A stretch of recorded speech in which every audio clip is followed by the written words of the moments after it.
আসুন একটু দেখে যাই চায়ের গ্লাসে চিনি মিশানোর কি কৌশল অবলম্বন করতেছেন কাকা। কি অবাক হয়ে গেলেন?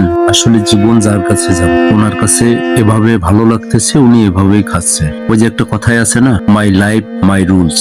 একটি কথা আমরা যেন কখনোই ভুলে না যাই, যে একদিন আমারও বয়স হবে, আমিও বয়োজ্যেষ্ঠ হয়ে যাব, হয়তো আল্লাহ তাআলা আমাকেও এই পরিণতিতে নিয়ে আসতে পারেন। তাই এ সকল মুরব্বী বয়োজ্যেষ্ঠদের নিয়ে ঠাট্টা বিদ্রুপ না করাটাই ভালো বলে আমি মনে করি।